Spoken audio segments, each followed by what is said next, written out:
Trying to leave their troubled lives behind, twin brothers return to their hometown to start again, only to discover that an even greater evil is waiting to welcome them back.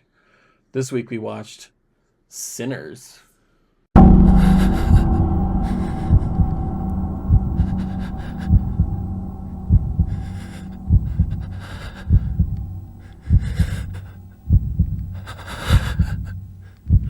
Hello?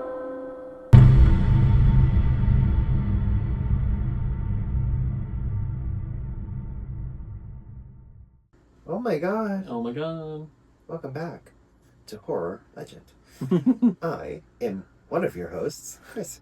I am the other host, Legend. Wow. This week, we watched certainly a long movie. Yeah, but it was like good long. No, see, that's the thing. Good long. Good long. Good long. Good long. Justin Long. Just kidding. He was not in. He was not in this. I don't know if he would have made this better. Probably not. Probably not. So this week we watched Sinners. Sinners. Yes. Yes. We watched Sinners. Do you have information about? Oh, I don't know. Well, that's it. I'm just kidding. We watched Sinners. It is directed by Ryan Coogler, also known for Black Panther, Wakanda Forever, in his Marvel, and the Creed movies, which also has Michael B. Jordan. Spin-offs of Rocky. Oh, yeah, I'm not. It's Apollo Creed's son, I think, is what it is. Okay, I don't know who Apollo. I mean, I know that name. Right. But He's in Rocky. I've only seen like one of those movies. Yeah. Couldn't get caught up on those. Starring obviously Michael B. Jordan as twins. Yeah. Which it's so crazy to me how seamlessly they can do that now. Yeah. Because even when they did that movie, which was called Legend, with Tom Hardy playing twins, they still kind of had it. You can still kind of tell when they switched it back and forth a little bit. Yeah. Things like that. This one was very seamlessly done. Very seamless. Miles Caton, hopefully I'm saying that right. Jack O'Connell, who was the evil vampire. Oh, okay. He is Irish. Okay. O'Connell, gotta be Irish. I know I'm probably gonna butcher this, but Wunmi Masaku, who is brilliant, very good. Yeah, she's good as Annie, and surprisingly. Oh, and Haley Steinfeld. Almost forgot. Haley Steinfeld, who has been in... Her first movie was True Grit, the remake of True Grit. And she's been in Pitch Perfect and a bunch of other movies since then. But the first thing I ever saw her in was True Grit. She did such a good job in that movie. I've definitely seen that movie. I just don't remember it. The remake was actually very good. The original, honestly, because I don't like John Wayne. No, not at all. But the original True Grit is his best movie. It is actually good. I've seen it. Actually, I mean, a lot of people talk about Searchers, which I still need to see because that one popularized a shot where it's like in a doorway and you see somebody leaving through a doorway and it's like whatever. Apparently that's one of his best, but I've never seen it. True Grit was a good movie. The original True Grit is very good, and the girl who plays that character in that one, the original, is also very good. Yeah. For such a young age and everything. And then randomly we found out one of the characters is Lola Kirk. Lola Kirk. Who we actually got to see. The singer. She's a singer. We actually got to see her not too long ago at one of the venues here, Rebel Lounge. Oh yeah, she was at Rebel Lounge. Yeah. She was very good. She's amazing. She was very good. Yeah. But yeah, I thought that was kind of crazy that she just was in this. Well, I didn't recognize her at first. I didn't recognize her. I just saw her name pop up in the credits, and I was like, who was she put in this? Very good singer. Yeah. Very good singer. Yeah, I mean, those are some of the main people. Obviously, the rest of this cast is very good. All of them did a really good job in this.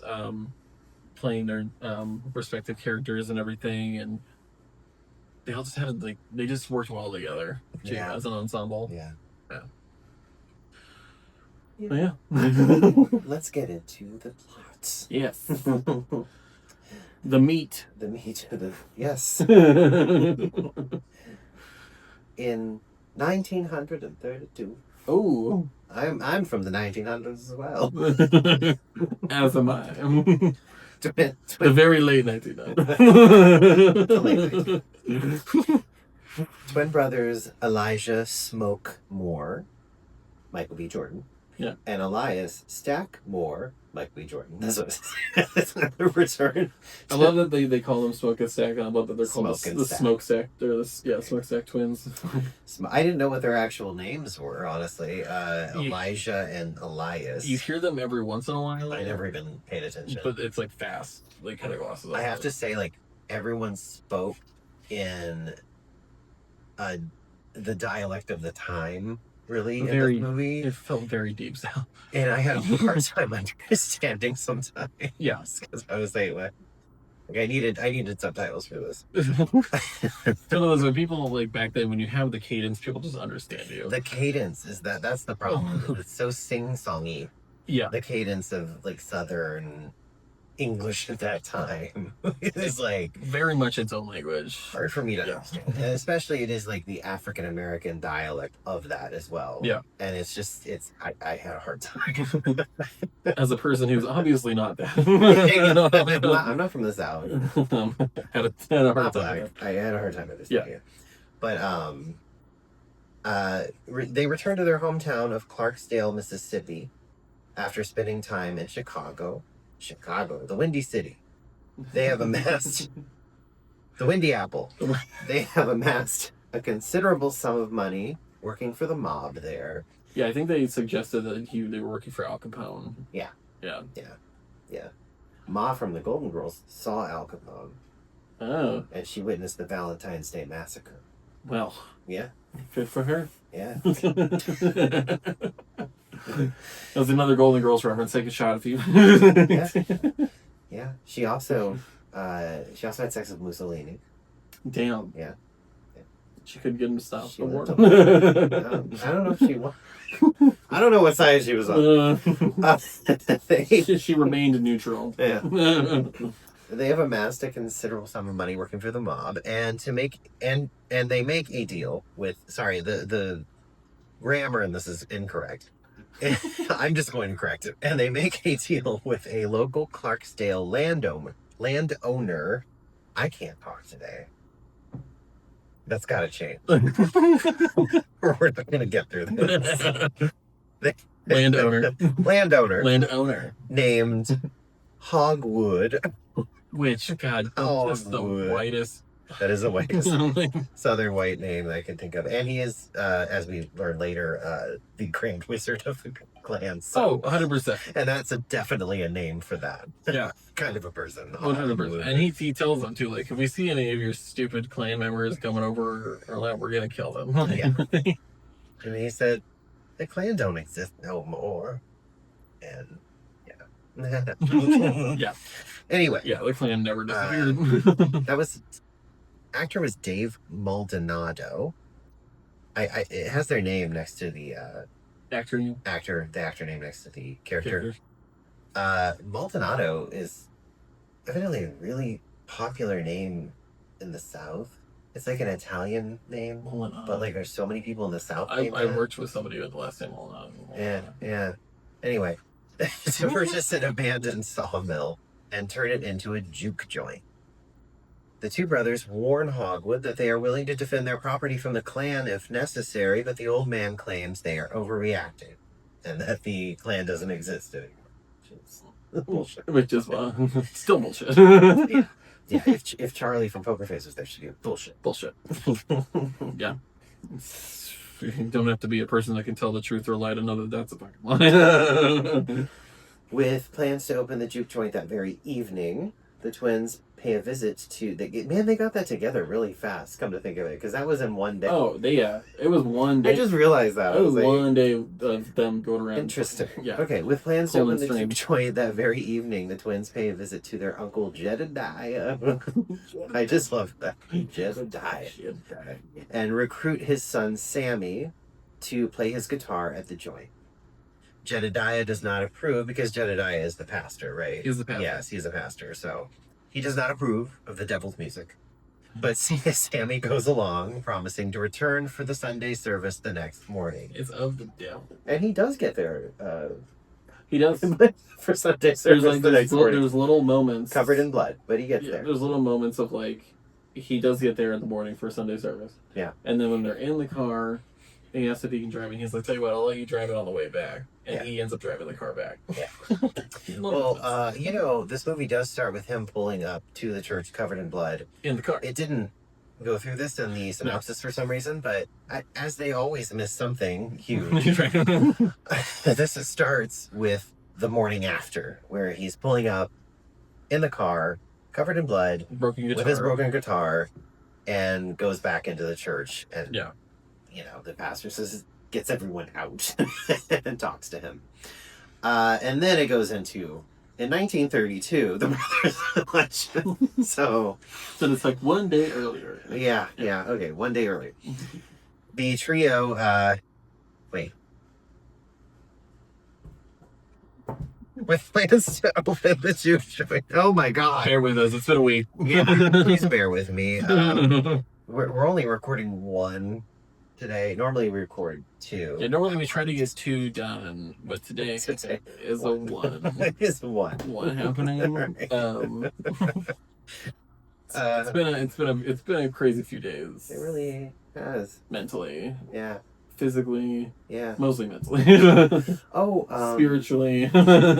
We should acknowledge that the news that Ozzy Osbourne died today. Oh yes, Ozzy Osbourne did pass away today. I really like him. I used to have specifically like this box set of Ozzy that I had when I was a kid. It was the one that looked like it was a speaker, like it had the actual speaker cover on it. Oh, okay. Yeah, I think it was like a live one. That was really good. That's cool. Anyway. I mean, I just remember having to learn, like, obviously I'd heard of him for Black Sabbath and all that stuff, but I just remember in band, like, one of the songs we ended up playing at pep rallies was Crazy Train. Crazy Train, and I had it with percussion, so I had the like thing that's an odd song. Hilarious. For that. I know. Okay. Yeah. So Jedediah does not approve, but Sammy goes along, promising to return for Sunday service the next morning. The trio next retrieve a truck the twins hid before their rendezvous with Hogwood, and then they split up. It's a bunch of, I think that's a bunch of liquor. Yeah. Which I'm assuming, when was Prohibition around? That was... Was it before the this? 20s to 30s. What year was this? It was the 30s. 32. Oh, yeah. So this is probably around Prohibition-ish? I feel like it ended in 33, but I don't know. I'm not a historian. You look it up, but I really don't know. Stack takes their car and Sammy. During the ride, Sammy plays a tune for his cousin, and Stack is very impressed by his talents. You were right. It ended in 1933. Okay, that's what I thought. So I don't know why I had that number in my head. So they're still in Prohibition. It was like 29 to 33 years of 28. It was during the Great Depression. Yeah, because it was like during the Great Depression. After the Great Depression had happened for a while, though, that's when they made liquor available again. Because they're like, people need this. People need this. But in the 20s, everything was like woo and sex and flapper girls and the supernatural. Yeah. Turn of the century. Right?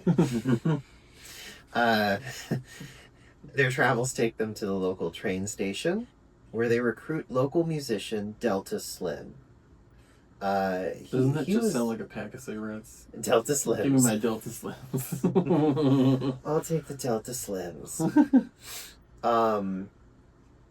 He was like my second favorite character in this movie. He was really good. He was very good, very funny. Yeah. I love him. During this time, Sammy is intrigued by a married woman named Pearline. That isn't just a name for the South. I love that name. Pearline. Whom he invites to the juke joint. Stack gets into a tight spot when I'm sorry. I don't know why that made me laugh. Gets into a tight spot when a former lover of his named Mary confronts him. Though now married, she confesses that she still has feelings for him. Following these events. Yeah, this was after the description of them banging the cave. Yeah. Which this movie got into a lot of that too. Yeah, it did. Yeah. Which, like, to be honest, I mean, vampire movies and sexual things, it's seducing. I mean, it all works together. I mean, that's kind of what vampires are supposed to be. Even Nosferatu. So, Yeah, they are. Yeah, there's sexuality involved. Nowadays, there's a lot of like queer sexuality involved in vampire movies, which and a little bit before that. Yeah, no, I'm just kidding. And a little bit before that, it was, you know, sparkly vampires. Sparkles. Interviews with vampires. That movie's good. You still haven't seen that, have you? I have not seen it. I got halfway through the book and then got distracted by another book. Interview with the Vampire is very good. We still need to watch that, whether we do it for this or not. Oh no, we should watch it for sure. Yeah. I'll finish the book first. Although the book and the movie are pretty much the same. Yeah. I'm pretty sure. Seeing, yeah. Okay. And Tom Cruise, like, one of his best movies because he's not being an ass. Brad Pitt's the other one, right? Yeah, Brad Pitt. Because Tom Cruise is Lestat. Okay, and then oh god, I forget his name now. Oh, the other vampire. There's a third vampire. Do you know what's weird is I can't remember his name. It's kind of like I cannot the vampire name, but the actor's name I cannot remember. Antonio Banderas. Oh, he's in it too? Yes, he's one of the other ones. Oh, I haven't gotten to the point where there's another vampire in it yet. Antonio Banderas. In the book. Well, and then Kirsten Dunst plays the little... Yeah, the girl. Yeah. Is it Charlotte or something? Something like that. Yeah. Charlotte Roos. She's really good at that. Yeah. Vampires. Following these events, the three men head out into the cotton fields to recruit a man named Cornbread, who to be their doorman for the evening. The doorman for the evening. Great. There's some the character development in this is really good, mainly because like there's a good hour of like setup for this movie, and it worked. Like it doesn't even get like supernatural at all until like the second half of the movie. You know, like at first I was like, "Wow, this is just a good movie," but I'm like, I thought it was a horror movie. Because but even in the first part where you first see the main vampire guy, it does not fully get supernatural for a second until like the second half of the movie. Yeah, and then that's when it starts getting crazy. Yeah. I think the build up. They did such a good job with the build up. Yeah. And I would love to just take a little bit now to say that the cinematography is beautiful. Mm-hmm. The entire movie, and I brought it up to you because of the color of their skin and the backdrops being bright and like it made them pop out so much more, and they looked so good on screen. Beautiful. And even in like darkly lit rooms and everything, it's just the shadows that were made on people's faces and all this. It's just really cool the way that they lit this movie. Is it? I don't know the director. Is he? I don't know. Yes, Ryan Coogler. Oh, okay. Well, then that would explain why he knows how to. Oh, 100%. Correctly film. Him like I feel like, and Jordan Peele. It's just we need more Black directors to be telling stories, especially horror. Because like I've been waiting so long. Like I love horror so much, and it's like whatever. But it's like was waiting so long until like Get Out came out and everything to have like a Black director's perspective on horror and a Black person's perspective on horror. Like somebody else other than a white person doing the same story. Created some of the best horror movies I've ever amazing. Seen. And although Get Out, I can't watch it again. It was too much. That made me so like. His movies feel like feature-length Twilight Zone episodes, and you can tell that he got a lot of inspiration from the Twilight Zone. Oh yeah, for sure. And then he tried to do his own version on CBS, the Twilight Zone, which was kind of hit and miss. Yeah. And then Ryan Coogler now is about to do a reboot of The X-Files, which you can tell he takes a lot of inspiration from that type of stuff. Yeah.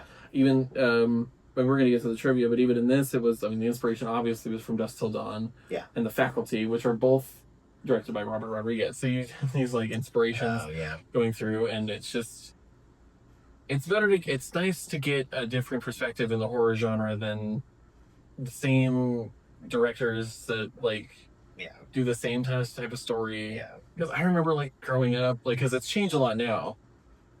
But I remember growing up like the whole cliche was the black guy dies first. in a horror movie. Well, yeah, which of was course, stupid, obviously. Like, that's just dumb. Like, Yeah.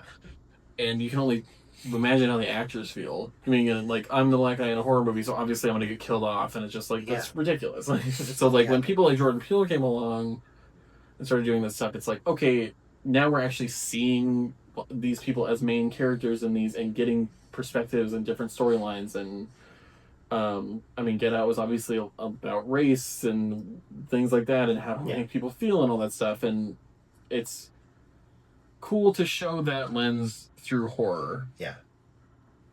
I think famously, you know, through like black comedians and things like that, talking about black people being the first to die in horror movies, truly no.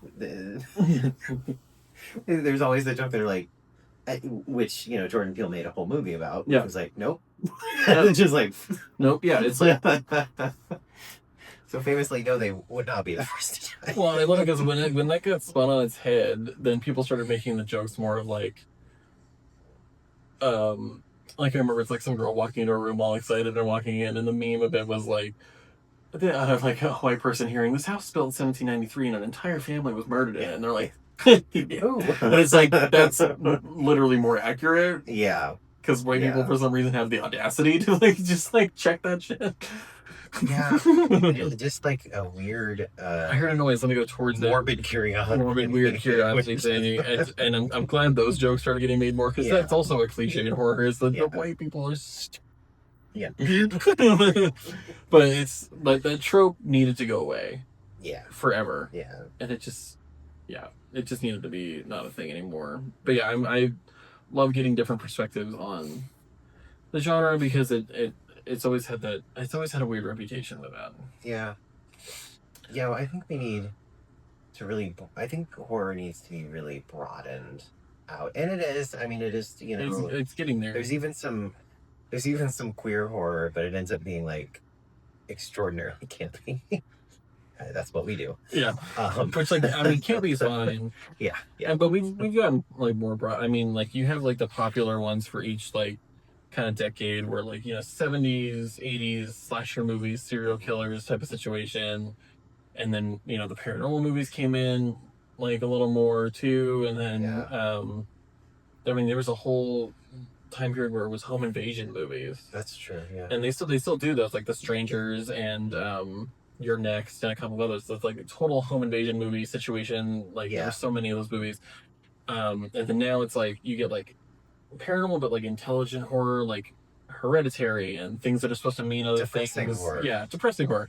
But things that are supposed to mean other things and things that are supposed to show real emotions from people through the lens of horror movies. Yeah. I'm a fan of that to an extent, as you know. Yeah, to an extent. I love it just because I love like how it's like showing different things and you don't know if it's something real or not and things like that. I mean, I like that. I just, when you get into like Hereditary, it wasn't scary to me. It was depressing. I mean, the movie's depressing. It was just depressing, and I don't like it. I don't like that movie. Will I say there was good performances and it was like it was a good movie? Yes. Yeah. But I hate it. You just don't like the way it makes like you feel watching it. I don't care for that. Like, I don't want to see that when I see a movie. Yeah. I don't want to see things that are too real like that. I just don't. I mean, I have movies like that too. Like, I love Requiem for a Dream. It's a very good movie. But it makes me cry every time I watch it because of Ellen Bernstein, and I can't. Like, I've only watched it twice in my life. I just can't do it. I just can't do it. Also, why I'm afraid to watch Bring Her Back, because I hear it's the same vein of incredibly depressing. I'm excited to watch it, but I know it's going to be messed up. I'm excited to watch it because then we can do the podcast about it, and I can go on about how much I hate it. I love how I can just be like, I fucking hate this movie. Yeah. It was really well filmed and the performances were stunning. It's a great movie, but I fucking hate it. Yeah, I think Sinners is a good addition into the long line of getting horror movies from a different person's perspective. Yes. Different race, race, orientation, whatever, just a different perspective. Yeah. Meanwhile, Smoke takes the truck into town where he makes a deal with local Chinese grocers Grace and Bo Chow to supply food and paint. Oh, sorry. To supply food and to paint a sign for the juke joint. I miss hand painted signs. Yeah, this was I miss hand painted signs in the 30s. I love that. No, but like even like now, like hand painted signs are so cool. They are looking. They are. These characters were awesome too. I really liked. She was a bad bitch. Grace? Yeah, Grace is the mom. She was a bad bitch. Yeah, she was awesome. She was a bad bitch. He was really good too, but she ended up turning into a total bad bitch. He next pays a visit to his estranged lover, Annie. This is my favorite character in the movie. Love her. The quote-unquote witch, as they called her at some point. Yeah, well, she was like a voodoo practitioner and an herbalist. Yeah. Annie. That was Wunmi Mosaku. I don't know how to say her name. After paying his respects. If she is part Asian, if that's like an Asian last name, or it sounds like it, but I'm not sure. Oh, I mean, it sounds like it could be a Japanese name, but I don't think it is. I think that's an African name, Mosaku. Oh, that makes sense. After paying his respects to their deceased daughter, he gives Annie a mojo bag she gave to him years ago for protection. After doing some, it says hoodoo here, after doing some hoodoo to strengthen its protective powers, Smoke asks Annie to come to the joint to help at the bar and to fry catfish. Oh, she's Nigerian descent. Nigerian. That's why. She's a British actor, Nigerian descent. Oh, okay. All right. So that name, that makes sense. She eventually agrees, and the two share a tender moment before heading out. I guess that's a tender moment. You like bent her over. Oh, yeah. Tender moment. Tender moment. Meanwhile, in a small shack, married couple Bert and Joan Lola Kirk are surprised when a man named Remick comes to their door claiming to be chased by Choctaw Indians. And he's covered in like sores. He's covered in sores and stuff. He was in the sun. Yeah. And they do the Native Americans do show up later. Yep. I'm looking for him, and I just love it because like when he's talking to them, he sees the Klan outfit. Yeah. In the bag. Yeah, he's like talking to them. He like his eyes go over to the Klan outfit. And he's like, Which honestly, very progressive vampires in this one. But yeah, you see the Klan outfit, and I just love it because like when the Choctaw Indians do show up, it's like they're like, yeah, you're white, we're Native American, but there's this evil guy. So please like, be like we're concerned for you. We're concerned for you, even though we both kind of don't really like each other. Exactly. It's like very much like, yeah, you don't like me, I don't like you, but this guy's like there's something pure that's more evil happening. Something supernaturally evil. I like how they're like the only voice of reason in this movie too. Aren't they always? Yeah, they're been here for like 2 seconds and then drive off. They're like, okay, we tried. Yeah. Goodbye. That's the only thing I would have liked more in the movie is to see more of the Choctaw. Yeah. Even if they didn't interact with them, but like some type of like ending to like of them being aware of what's because happening. They were kind of like the vampire hunters in this movie, which is kind of cool, but like we didn't get to see that's badass. That actually sounds like a really cool movie. See, that would have been a cool movie. Native American vampire hunters. That'd be great. Badass. I mean, did you ever see that Predator one? The Native American Prey. Prey. God, that was good. Oh, it was so good. That was so good. The sequel to that's coming out soon. Everybody's kind of trash talking the show, but Prey was really good. It was really good. It was really good. I thought they did a good job of that. The couple hide the man with Joan driving off. She drives off the group of Choctaw at gunpoint. Once they leave... Well, quote-unquote drives off. She's just standing in her doorway with a gun. It's not like she starts shooting them or anything. She didn't really drive them off. No. I'm saying that, but like... She was just sitting there with her gun at them. She kind of lowered her gun at the end. She kind of lowered her gun because he started talking to her like... Well, in their language. Yeah. Which was cool to hear. In their language, and then they were just leaving. You could kind of tell that they were there peacefully. It wasn't like Yeah, they were about to yeah. like try to attack her. So Anyway. she drives them off, but it's like I don't like driving them off. That didn't really happen, but okay. Once they leave, Because what really happens is he said something about the sun going down and they need to get out of there. well, yeah, they said the sun's going down. We need to get the hell out of Yeah, here, and they did. That's what he said. Once they leave, she finds Remick has turned her husband into a vampire, and soon she shares his fate. But yeah, she comes back in and she just sees, you know, him like eating, you know, his neck, and she's like, I like their design. Like, I love, like, the glowing eyes was really cool and everything. the glowing eyes was really cool. That was and they did have little teeth. I didn't know. Later I noticed they did have teeth. Yeah.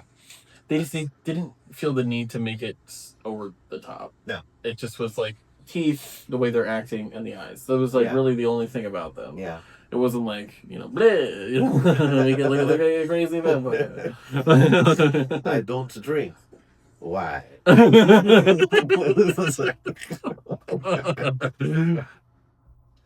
You know, it's like that line is from Bela Lugosi, but I only think of it as being from Leslie Nielsen from the movie is ridiculous. Dracula Dead and Loving It. Dead and Loving It. The movie is so insane. Look at me, walking in the sun, drinking wine, eating chicken.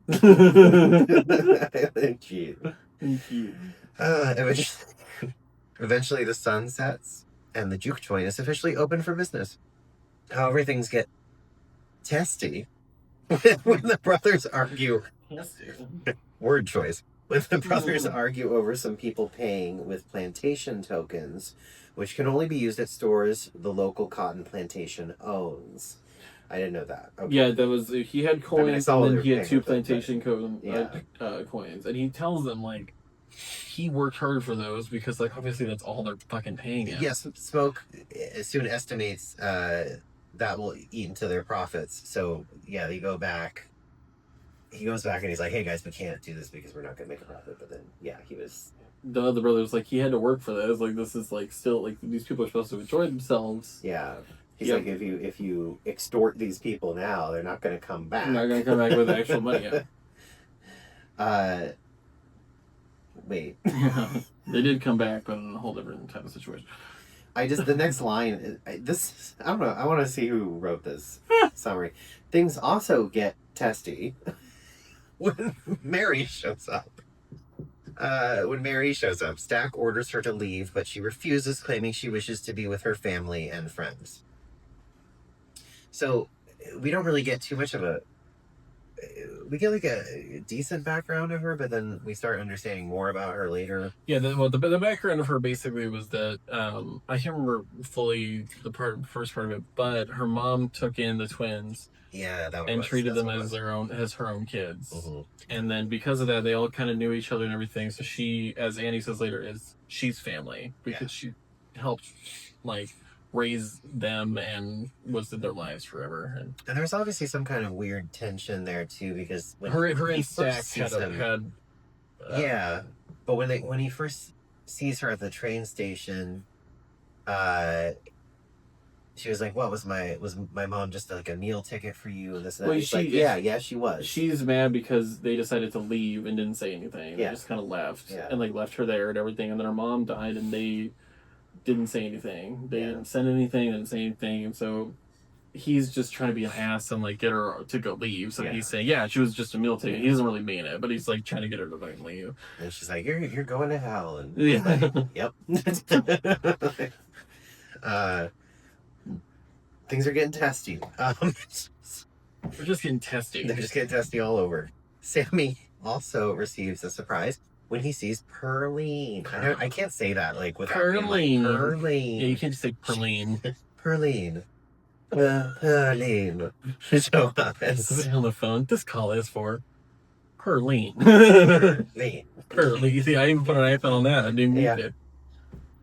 And soon he gets to perform for her as he and Slim play a tune. The song proves to be so full of life, it transcends time, and something in what Sammy is playing permeates through every soul in the juke joint. This is an amazingly good scene. I love it. Well, and it's because they say, you know, there have been few musicians throughout time that can play so well that it like affects the future and the past and makes you think the transition of evidently him Bootsy Collins is one of them because that was the first one you see from Bootsy Collins from Parliament. That's Funkadelic. Yeah. Also from one album from Delight, which is amazing. He's actually on Groove is in the Heart. Groove is in the Heart. Yeah. But by the way, Delight, one of the best bands from the 90s. Really? That people just know that Groove is in the Heart song, but they have so many more that are amazingly good. The transition of this, where he's repeating the words about how it can affect the future and the past. Yeah.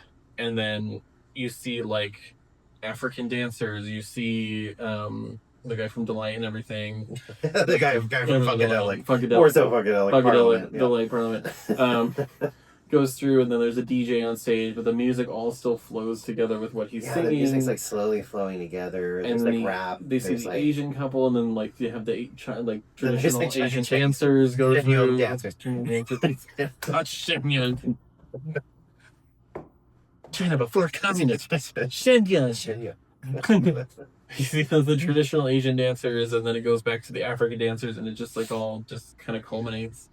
It's really cool. Those are really cool. And the song just all works together. It's really cool. Then slowly the entire building is catches on fire and burns down, but then it's just them still dancing. Yeah. Where there's like burning embers around.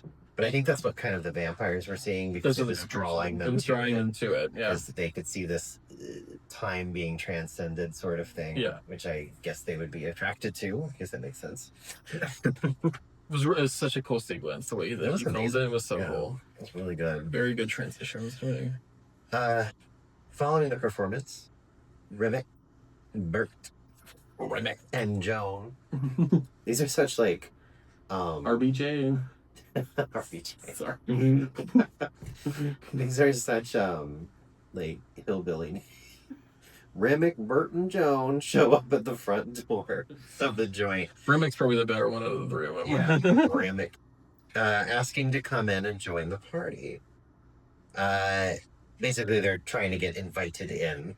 Yes, which are traditional vampires that cannot come in. Yeah, which of course is a classic vampire thing. You have to be invited in. Mm-hmm. You can't just come in. They claim they want to play music for the crowds and are willing to pay, but Smoke refuses to let them in. Following this confrontation, Stack confides in Mary about his and Smoke's financial situation. Wanting to help, Mary goes to talk to the three who have not gone far. They show her some strange gold coins, but when Remick reveals what he is, she requests they leave. But then as she's walking back, she gets turned into a vampire by them. When she walks up to them and they're singing, though, her voice, Lola Kirk's voice is just amazing. Beautiful. And it's funny now that I know it's her. I'm like, oh, okay. Yeah. I think I brought this up to her walking up to them, and it's just the three of them. It just gave me vibes of like the sirens from the Odyssey, like just the sirens, like it gave me that and singing and her coming in and like whatever, like like because vampires are supposed to be like seductive and all this stuff. It kind of just it was giving sirens. Like, yeah. Interesting. It also gave me some vibes from like the Hillbilly X-Files episode. Oh no. The one they never played on TV after the first time. Oh god. Yeah, the one that was like supposed to be so bad that it like it's pretty fucked up. Pretty fucked up. That episode. I wonder if I could find it somewhere. Oh yeah, it's on like if you look at whatever X-Files is streaming on, it's on there. Oh, it's on Hulu. Probably. Yeah, okay. Yeah. So they just continued as one of the episodes. They just never showed it on normal TV. They just never played it on normal TV again. That makes sense. I forgot what it's called, like Home or something like that. I've actually really wanted to just rewatch that entire series. I have actually. Fairly like not that long ago. I rewatched the whole thing. There's It used to scare the hell out of me when I was a little kid. Really? Yeah. Certain episodes. Yeah, I could see that. Because like when I was a little kid in the 90s, was when kind of when it started. So like, yeah, that's true. I guess I was still a kid. And I don't remember the movies. I wasn't like a tiny kid. Yeah. I need to. I might actually just start watching that again. Yeah. I need to watch it. Yeah. So I can get to the X-Cops episode where they mix Cops and the X-Files together. You remember that one? Oh yeah. Wow. Yeah. Like why? Who pitched that? And if Ryan Coogler is remaking this theory, that he does not do some kind of stupid episode like that. Well, that was a 90s thing. That was such a The 90s crossover thing was What just you want? What constant. you got? So many crossovers. It was so bad.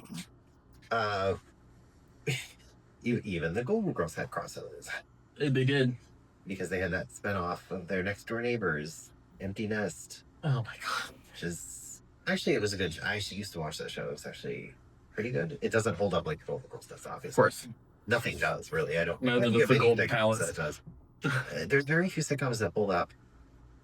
Yeah. Yeah, we're getting really off track, but Tangents. Mary then Mary then returns to the joint after getting Cornbread to let her enter. I love that they don't show a lot of them using like crazy powers or anything. No. You just get like a glimpse of him lifting off the ground like he's flying You towards her, did and get that's it. that. You saw like a really quick, like, kind of. And then it was Yeah. like you don't even see him hit her. It's just No. like lift up the air, cut. Yeah. I liked that they didn't. I like that too. It's the movie does have a little bit of camp stuff to it, but they didn't go full cheesy like No. funny vampire. Like, bat. Bat.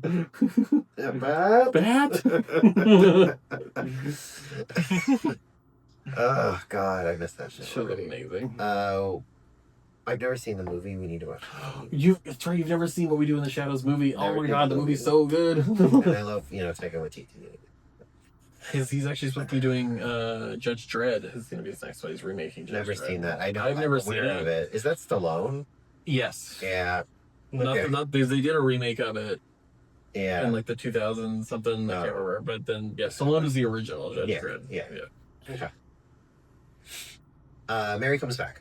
She then seduces Stack with a dance and pulls him into the side room where she promptly bites his. Well, they start fucking at first, and then she bites. I mean, his it's Michael B. Jordan. How could you not? You know? Oh my god, those arms. We just stare off of those arms. She promptly bites his neck, making him bleed out everywhere.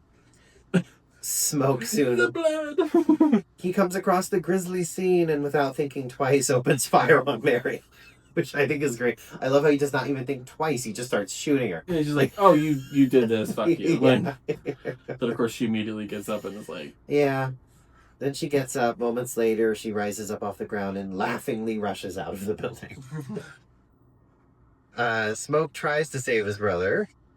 Yeah, there's nothing you can do at that point. oh god, if your neck's bleeding out like that, It's just gushing blood. Gushing blood. It's over. It's over. Yeah, Stack's yeah. wounds were too severe. Following these events. Well, especially for back then. Exactly, yeah.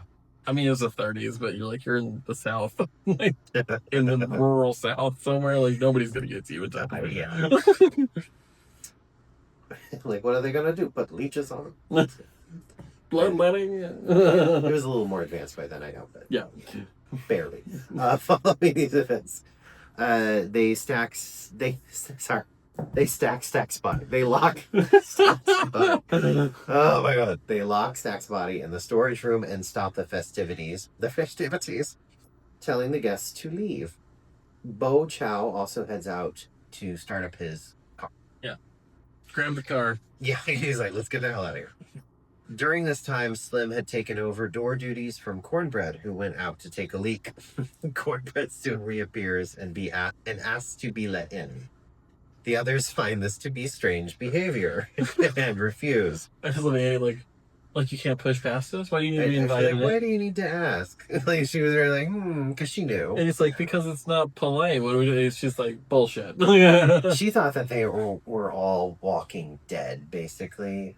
Hated, as you call them. She I called them can't like the remember hate. what she called Something like them. Yeah. And I'm not entirely sure. We're going to have to look that up. I don't know. She what has the that realization is. that they're vampires, but before that, she's calling them like the hate or something. I don't know if she's supposed to be Haitian in the movie or something, or if I don't know.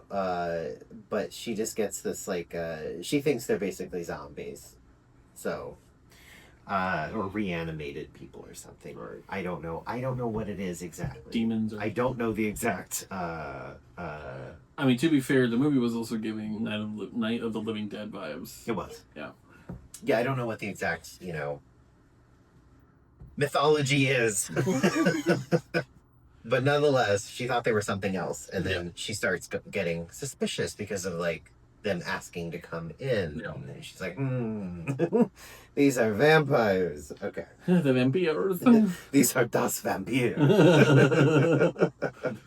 When Corbett asks for his payment, Smoke hands the money through the open doorway, and then Cornbread attempts to bite his arm. Grabs and pulls it out just by his arm, resulting in Smoke shooting the man. Upon seeing him still moving, those inside the joint lock the front door. Yeah. Suddenly, Stack's voice is heard from in the storeroom, demanding to be let out. Annie cautions Smoke not to, before Stack bursts through the door.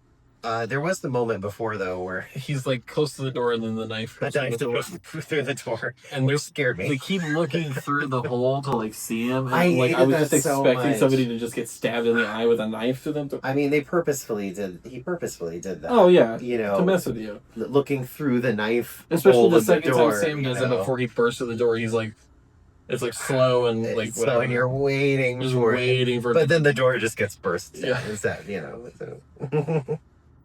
Where was I?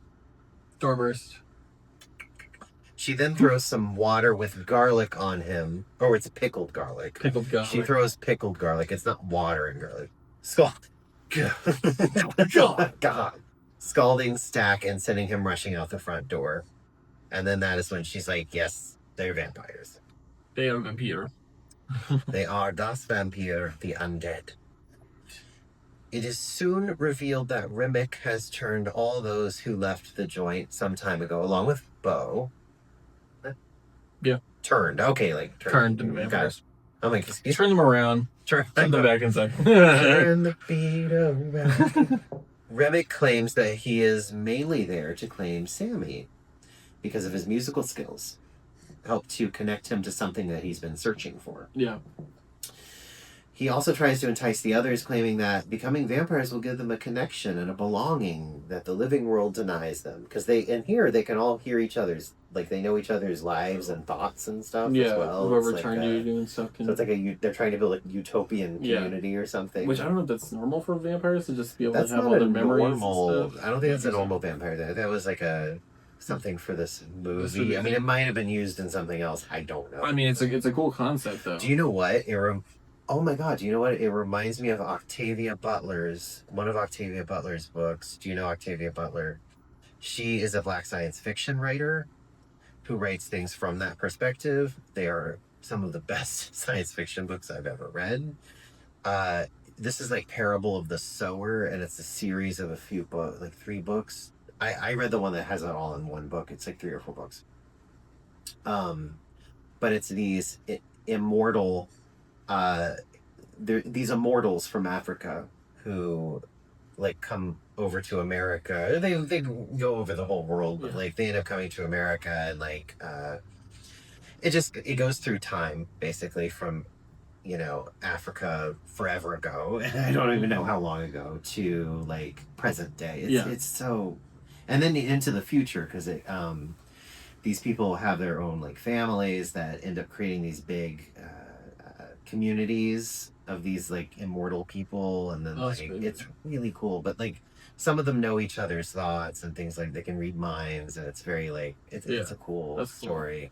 Cool. It goes all the way into the future where they have these like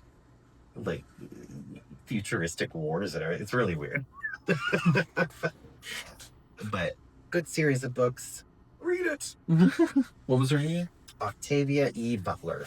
Oh. But that reminded me of that for some reason. No, that makes sense. Trying to create a utopian community where everyone has yeah. Anyway. And they're immortal. So there you go. He tries to... Smoke is adamant that those inside will not hand over Sammy, and Grace grows frightened when her husband claims he is willing to turn their daughter, Lisa, as well. Well, they're like, if you don't let us in, we're going after Lisa. Yeah. Who's still in the store, because I have all his memories now. I know where she is. Yeah. And that sent her over the edge. First she was like, come in. I love she's like, come on in, motherfucker. Following the talk, Smoke believes that if they kill Remick, everyone else, including Stack, will be saved. However, Annie reveals it doesn't work that way. Anyone who is that's a cliche, isn't it? Though, like if you kill the vampire, the that head turns vampire, people, it changes people back. That's even in The Simpsons. The Simpsons did. The Simpsons The did Simpsons it. didn't. Simpsons did it. Where I'm not the head vampire. I'm the head vampire. Margin. Oh yeah. Hey. Excuse me. I remember that being a cliche for vampires, that it was if you kill the main one, then all of them either not die but turn back, right? Or do they die? I think they die I think they usually. Shit. Annie reveals it doesn't work that way. Anyone who's... Am I boring you? I was yawning through the entire last one. Oh, Now you're gonna make me be like, "Yeah, I just watch you do it." This is thrilling. Okay. Talk about a contagious virus. Yawning.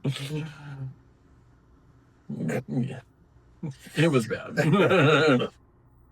Anyone who is turned must be killed by sunlight or a stake through the heart, but they are now truly dead. The scene for a second was also giving The Thing, whenever they have to eat the garlic cloves. It's like them doing the blood test and the thing to see who might have turned. And it's because they think somebody died. Well, yeah, they found someone else that they think died, but turns out it was just wine that was spilled. They thought was blood. It was booze. But they had everyone go around and eat a garlic clove. Well, they're reacting to them someone in They're reacting to them reacting to it. I'm like, that's a whole clove of garlic you just took in your mouth. Of course you're going to have a reaction to that. Like, what was the guy that had been drinking all day? Oh, He's yeah. all like, and they think he's reacting to it, but he's like, no, I've been drunk all day. It's messing up my stomach. Jesus. What are you gonna do? The goal becomes to hold out until dawn. Dusk till... But Just keep Remick and his followers... Do you know what's hilarious? Is they start spelling Remick differently at this point. Who wrote this shit? Multiple people, probably. Yeah, because at first it was Rimmick. Which and then it, is also... I think and then it changes to Remek. Jesus. But Remick and his followers begin to make horrifying sounds. Just for everybody's edification here, the real spelling, if I can even find him in here again, is Remmick. Cool. Yeah. So neither of those were correct. Oh, no, it's Remmick. Yeah. That was what it was first. So one of the three people writing this got it right. I got popcorn in my teeth, sorry. But then it changes to like Remek, which looks like a Vulcan name from Star Trek or something. Remick. And his followers begin to make horrifying sounds, eventually causing Grace to snap and demand they come and get them. Those inside do what they can to fend off the vampires, but soon Grace, Perlene, and Annie fall. Grace goes out in a great blaze, literal Blaze of glory, because her and her husband burned to death, pretty much. Yeah. Of which is another thing where I was like, can you see what happened to their daughter?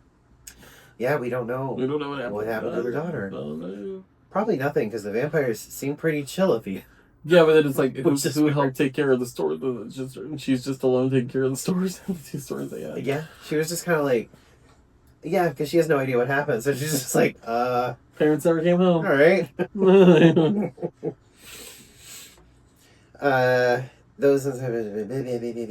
Before Annie can be turned, an emotional Smoke stakes her per her pleading. Because before she said, as soon as I start turning, kill me. Like, stake me through the heart as soon as I start turning. And then he does. Yeah. So my favorite Thank God, character... because we normally know that goes, we're like, no, I can't do it, and then something bad happens. Yeah. Yeah, he was like, no, I can do it. I can do it. You asked me to do it, I'm going to do it. Yeah, I'll do it. I will say, I knew she was going to die in this movie. It was foreshadowing. It was very foreshadowing. I knew it was going to happen. In a valiant move, Slim sacrifices himself so Smoke can escape with Sammy, only for the two to be confronted by Remick and Stack, who come in through the other door that they're trying to escape from. which we could have thought would happen. But Smoke attempts to deal with his brother, while Remick follows Sammy outside, attempting to turn him. Sammy does what he can to fight off the evil creature, eventually breaking his guitar over Remick's head, with a silver portion of it cutting into his head. Yeah, the circular part of the guitar where the strings are was silver. So of course he's like, and all the vampires go, ah, because they can all they're all feel it. connected. Yeah. And so he's like, oh shit. I like how at this point Remick is turning into a classic vampire. Oh yes, slowly like his nails get really his long. fingers are becoming longer. His teeth are getting a little crazier. Like kind of cool. He's turning like the a transition creature at this point, which is pretty cool. Yeah. Suddenly Smoke appears and stakes Remick, causing him to vanish in a pillar of flame because the dawn starts coming up. So the sun starts coming up. The sun starts rising, making dawn. Okay. And we all know the reason why the steak hurts him is because he's a vegetarian. That's what I have to do. It was real bad. Come back.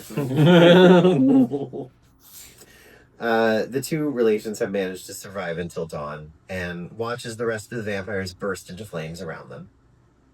Smoke gives Sammy the brother's car and instructs him to leave town before pulling equipment from his truck. Remick had mentioned that Brett was the son of a local clan leader who is actually Hogwood, and Smoke is fairly certain that the Grand Wizard and his followers will show up. And they do. They do. His hunch proves correct, as before long Hogwood appears with a number of men ready to cause trouble. I'd have a hard time being an actor playing a clan. It would be really, yeah. And saying the things. I would just have such a hard time with that. Be like, well, I remember somebody, I forget. Can you say your line? I forget which actor it was. I think it was DiCaprio on. Oh yeah. Hateful Eight. Not Hateful Eight. Sorry. No, Django. Yeah. Django Unchained. He told Samuel L. Jackson, he's like, I just have like a hard time saying that word. Samuel L. Jackson's like, you have to get the fuck over it. He's like, it's in the script. This is how this person is. You're gonna have to get over it. Do you want the money? Yeah. It's like I would feel so bad saying it to the point that like after we cut, I'd be like, "Are you okay?" Removing Annie's mojo bag, Smoke ends up ambushing them, wiping the men out before being shot fatally in the standoff. I didn't really realize he took that off before he got shot because it was there to protect him. That bag he was wearing from Annie. Oh yeah. And he took it off, and then he ended up getting shot at the end. I mean, he did kill all of the clan, which is correct. And the shot that got him was a stray fucking bullet. Yeah. It's like, which is like by chance then because it was a stray bullet. Yeah, it was the guy in the back of the truck shooting, and he just happened to hit him. Like, yeah. So, just got the bag on. I don't think he wanted to. He wanted to go. Yeah. He wanted to die. He wanted to see his daughter. His daughter. Annie. Okay. Which is a great scene too, which we'll get to. Okay, just before Smoke ends up ambushing them, wiping them out, but being fatally shot. Just before he expires, Smoke sees Annie and their baby, which is a really good scene. I like that too.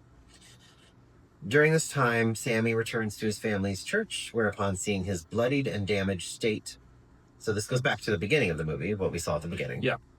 His father urges him to renounce his love of the blues, because it's nothing but evil. And instead, Sammy takes off in the brother's car, the remnants of his guitar clutched in one hand. He just never lets go of the guitar. He does not. Time passes. It actually goes to, what, 1992? Yeah, 92. The year I was born. Oh, yeah. Time passes, and it is revealed that Sammy became a famous blues musician, played by Buddy Guy, who actually is a blues musician. I'm not your buddy guy. I'm not your buddy guy. I'm not your guy, pal. Following a performance in Chicago in 1992. This is when the credits start rolling, but you have to go through like just a little bit. A little bit of the credits just to get to these end parts, which are really good. Yeah, so don't shut it off. Shut it off. Sammy is visited by Stack and Mary as vampires still. Stack reveals that Smoke let him live as long as he left Sammy alone, and he and Mary escaped from the juke joint all those years ago before the sun rose. Stack also senses that Sammy is not long for this world, and the old man refuses to be turned. Yeah. Stack also confesses that they have been following his career over the years and would love to hear something from the old days. Sammy gives in to the request, pulls out his restored guitar, and plays for them. In the final parting moment, Sammy confesses that although he still has nightmares about that evening, up until the sunset, it was the best day of his life. Stack agrees, as it was the last time he saw his brother and the sun, and confesses it was the only time he felt truly free. Is the end.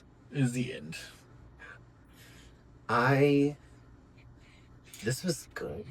Time for Trivia Corner? Yeah, it's a good movie. I suppose so. Trivia Corner? Trivia Corner? Trivia Corner? Would you like some trivia? Okay. We can. Trivia Corner. So much of the musical performances were recorded live on set with cast members performing alongside blues musicians, which of course, Lola Kirk and everything. Yeah. That's great that they got like actual people to do that. I like that it was live on set. That's cool. I remember this because this was like a whole thing when this movie came out that Ryan Coogler... The movie just came. Came out this year. But Ryan Coogler said that the character of Remick was partially inspired by the villain Death in Puss in Boots, The Last Wish, because of his demeanor and his eyes and everything, and the way he was animated. He inspired the character Remick. Okay. Yeah. All right. Apparently I haven't seen the movie, but apparently it's an insanely good villain. Like, very well done. The way they animated the way he is, because he's like gentleman creep, like kind of like Remick is. Like, he's like very much like weird psychopath. Like, is that movie in the Shrek universe? And Puss in Boots, yeah. Yeah. Okay. I think it's the second or third one. I think it's the third one. Okay. I think I've seen the Puss in Boots movie. I haven't seen any of the Puss in Boots movie. I've just seen. It's the third one of those. Okay. There's 3 of them, I think. Okay. Some of these are really long. I was gonna see what this one was, but yeah, it's partially significant that Remick is introduced fleeing from the Choctaw hunters. Not only is the movie set in the historic Choctaw homeland, there's a long history of cooperation between the Choctaw and Native American more broadly, and the Irish. The Irish potato famine occurred 16 years after the Choctaw, Cherokee, Muskogee, Seminole, and Chickasaw peoples were forced to walk the Trail of Tears. Knowing tragedy and hunger themselves, Choctaw and Cherokee survivors donated hundreds of dollars to support famine relief in Ireland. Yeah, in Ireland. In 2017, Ireland erected the Kindred Spirits sculpture in acknowledgement of friendship between the two peoples, with a companion sculpture called Eternal Heart installed on Choctaw land in 2024. When the coronavirus began in 2020 and the Navajo and Hopi nations were hit especially hard, Ireland sent $2 million donations, accrediting it to Choctaw kindness in their time of need. I did know that, which is, That's really nice. Yeah. That's very significant. Yeah. So it's like funny that the Choctaw are going after him and he's Irish. Well, and then in the South, there was the many tribes took in African American people as well. Yeah. So there's like a huge kinship there, especially in far south, like New Orleans, because they have they have parades that are where like black people will dress up as like huge, like big, like over, fanciful, like just people who were persecuted by white Christians. Yeah. I mean, coming together. Obviously, they had a shared trauma. Because even in Ireland, they're Catholic. It's Irish Catholic. And Catholics were persecuted by Christians. Yeah, I always think it's weird when people. Sorry, every time you say that, it's weird to me. It's weird because of when the you same say fucking Catholic, religion. because it's the same. They're both Christian. It's the same religion. It is. One of them, I will say, Catholics really focus on the Virgin Mary and everything, whereas Christians focus on Jesus. To me, it's like Protestant and Catholic. I've never heard saying like Christian and Catholic. I've never heard that do before. not like to be called the same thing. Really? Some of them, at least Christians don't. I've never ever heard that in my life. Yeah, I always thought it was. I always thought it was like a tree like this: Christian, Catholic, Protestant. But they're all basically the same religion. Yeah. When Catholics came here, though, they were persecuted by Christians. Protestant. Yeah, Protestants. So I'm sorry, semantically, it drives me crazy. because Protestant, yeah, it's like that's the Ireland. Northern Ireland it's weird. is Protestant. Yeah. Southern Ireland is Catholic. So Yeah, we Catholics can't be there persecuted. so Catholic. Sorry, it's just driving me crazy. 'Cause I've never heard that in my life. I never heard. I mean, there's Christian churches and there's Catholic churches. That's why it's Never heard that in my life. It's weird. I've always heard just Protestant churches and Catholic churches, and they're both Christian. I don't know. That's all I've ever. It's more of a separation within the. I've never been to church in my life. Like, I don't. So like this is all secondhand. Like we went to, and I understand. We went to St. Henry's Catholic Church, St. Thomas Aquinas Catholic Church. Yeah. But the church that I went to when I was a kid with a friend to do that Awana whatever group church thing was a Christian church. Separate. It's weird. They separate them out. I don't know why they do it. They're the same religion, basically. I don't know why they separate. Well, it's the same religion. It just has ideological differences. But it's like Roman Protestant. Yeah. But like the Vatican runs Catholicism, whereas something else runs Christianity. It's like a whole weird situation where they don't like to. Someone help me understand this. I don't understand it either. It's the stupidest shit I've ever heard. I have told my grandma forever that they're the same fucking thing. Well, it's not just that they can be separate things. Yes. But my thing is, Catholics are still Christian. No, I know. So it's like... That's why it's weird that they separate them. Why? Well, no. Why use the same word? I don't understand that. They would say Protestants, not Christian. They're Protestants. Well, it's like then, now. Back then it was like Protestant. Yeah. But now it's Christian Catholic. Separation. I don't know why. This is not me. This is not me making stuff up. I'm sorry. I don't know why. Well, you know what? I hate both. But like my family, both of them. I hate both of them. My family, I just hated it because like my family's Catholic, but the next door neighbors were Christian. Yeah. I can't even tell you why, because there was a separation between that shit.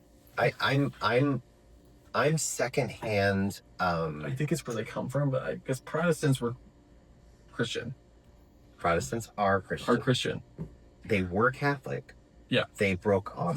From the church. That's why they separate. That's why they're still separate. And they call themselves Protestants. I've never heard them call themselves Christian. Besides just being, That's why they call them Christian white nationalists. Yeah. But that's separate from.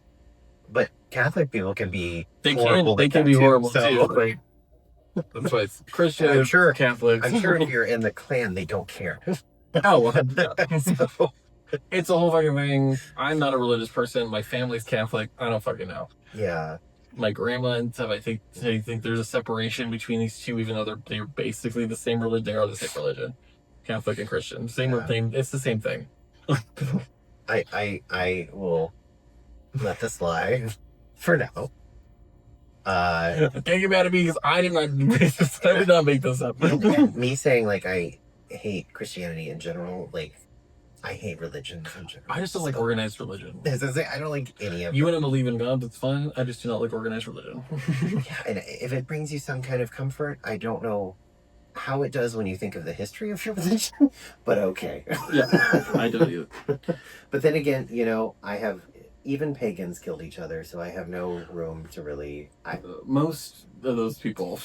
you know what the problem is? It's not religion, it's people. It's people. They're horrible. People suck. People ruin everything. Are generally... Yeah. Okay, continue. Such a tangent. I'll have to look it up later. That was the longest tangent. Yeah. Okay. Jack O'Connell, who played Remick, actually signed on after only getting to read the script once because he was going to get to sing Irish folk music, which was a dream of his because he was a super fan of Irish folk music. Oh. He's like, am I a great character? Am I a cool character?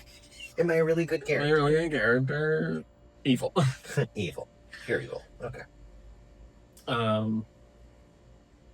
The Moore/Smokestack twins are named after Smokestack Lightning by Howlin' Wolf. I think that's a book. Oh, okay.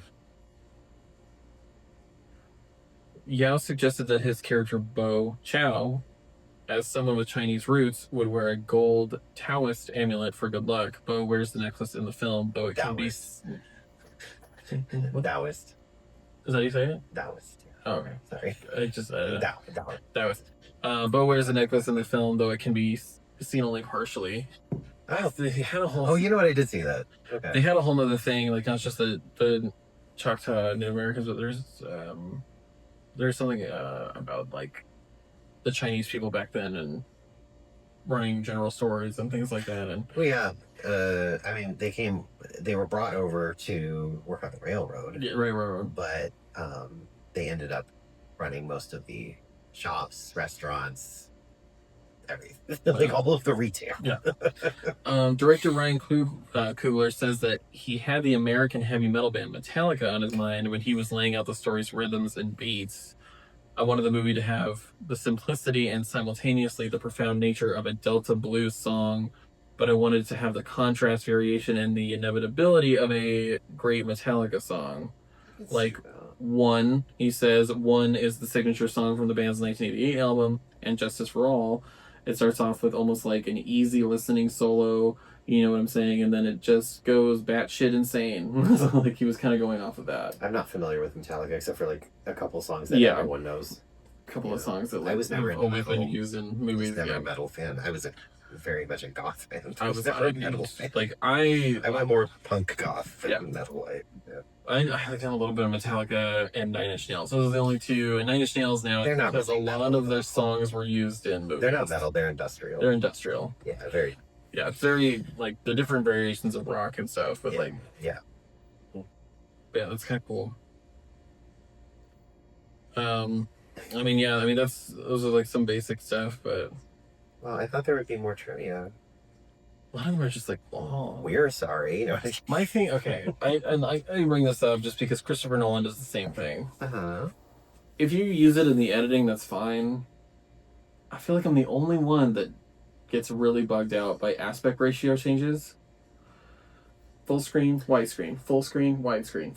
During the fight when they broke through the doors. And you see it fade out. Yeah. That is cool. That was awesome. Whenever you're cutting to scenes that are full screen to widescreen to full screen to widescreen. Did they do that a lot? They did that a lot. I didn't notice. Bugs the crap out of me. Was there rhyme or reason to it? I think the full screen one looked at full screen a lot of the times when they did flashback of the past, and then future was widescreen, or like present was widescreen when he's looking back. Okay. So like there was kind of a reason to it. It's just I don't know why it bugs me visually to see like this is obviously an IMAX camera. This is a widescreen camera. This is an IMAX camera. It's just like I don't know why you don't have the same. I don't know why you make that choice. I don't know, because Christopher Nolan, I know, is a perfectionist, and he literally all of his movies, it just switches aspect ratios like crazy, and I feel like I'm the only one that notices it, and I feel like I'm the only one that it makes crazy. I did not notice. If it was a reason, that's totally fine. I don't know, it just bugs me a little bit sometimes. Yeah. Oh, this is actually interesting. And it does get into the Chinese Americans. Basically, I'm going to skip ahead, but they were brought over to work in cotton fields in certain places. The working in the fields didn't last long, though, with the harsh conditions and little pay, so they started opening grocery stores in small towns up and down the Delta. And they would have, like, in this movie, they would have one that served the black community, and across the street, one that served the white community. So that's why they were walking back and forth between their places, because one was for the black community, one was for the white. Oh, because they were two separate stores. That makes sense. Okay. Yeah, and so they basically got to they were intelligent enough to profit off of both. I mean, that makes sense. Yeah, that's crazy. But they found themselves in the middle of this, in the middle of this thing that there was like the black people, the white people, just like, but they were like, just found themselves thrown in the middle of it, which is kind of crazy to think about. Because they're like, Oh yeah, there's one of the spirits summoned by Sammy is a Peking opera dancer dressed as Sun Wukong, a suggestion made by Bo Chow's character Yao when asked about which Asian characters to include. So the actors have to include her just as Sun Wukong. Okay. That's kind of cool. I don't know who Sun Wukong. Sun Wukong was like the god of... I can't remember now. Possibly. I don't know. Any casting the bones which is very much that they land the same way twice. Which Yeah, they is supposed landed to- exactly the yeah, same. supposed to way indicate that twice. inevitably the night's gonna end the same way. Yeah, yeah. It's gonna end up a certain way no matter what. I think I talked about that before. Juju from Living for the Dead would always use bones. Yeah. Yeah, which is a really cool thing. That one was cool, and then there was a variation of that in the Insidious movies where he uses dice Yeah. instead. Yeah. That I think they have letters on them, and when they spell out something, Okay. you can see it spelled That's out. a little different. It's a little different. Yeah, that's more like runes or something. Yeah, like Nordic runes, which is really cool too. I've seen somebody do that too. They did that on that Smosh channel. They did like readings of it, and they had some guy do Nordic runes for that. It was really cool to see. I'm not good at reading those at all, though, but I have them. But it's cool to see the variations of like these use bones and things like that for this because of this. Nordics use runes, people use dice. Like it's just. I probably mentioned it before, but the bones are. It's not so much about like how they land. It's like hearing, like just it's the repetitive motion of it, and hearing them and all that. Gets. It's not like she's looking at formations of them or whatever. It's like hearing things. Yeah, it's cool. Okay. This movie was good. I thought it was so good. I love how you get through like almost half of it without anything supernatural happening, and it's just a really good movie that you're into. Yeah. And then all of a sudden it just goes crazy, and you're like, oh, okay, I'm into this too. It's very much like build up, character development, build up, and then it's just everything just goes crazy all at once. Yeah. And I like it. Yeah. The way they did that. Yeah. And I like that you find out pieces of Remek's character, but you don't get all of his story. No. Which I think is good because it leaves way more of that mystery in there of who the fuck is this person? Did somebody turn him? Like, where is he from? Yeah. It was just that scene where they're like, they go from like doing blues music and stuff to outside when they get turned, and he's like having them do full on Irish, like Riverdale Irish music.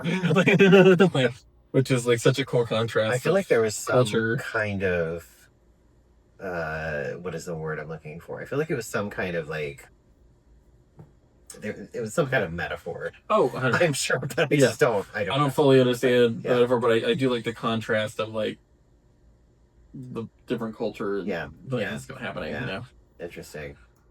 I give this movie 5 guitars to the head. I'll give this movie 5 eaten cloves of garlic.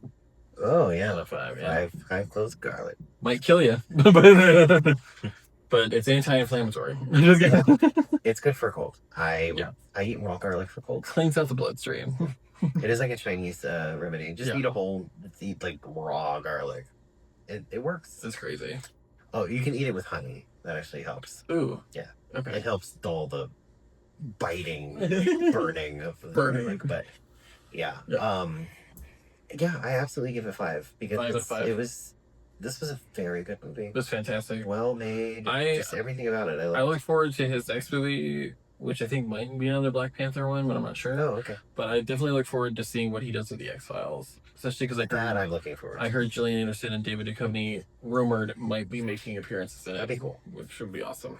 I like the Black Panther movies. I'm just not a fan of superhero. Marvel as a whole. I'm not a fan of Marvel as a whole. I really am not. Yeah. But I do like they're good movies. Yeah. Yeah. He does a good job. Yeah. Well, that's the end of the episode.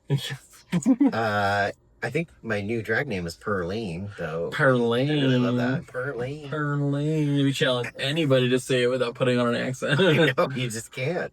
Perline. Perline. Perline. Perline. Until next time, farewell. Bye. Get out of here. Leave. Get out of here. We're done.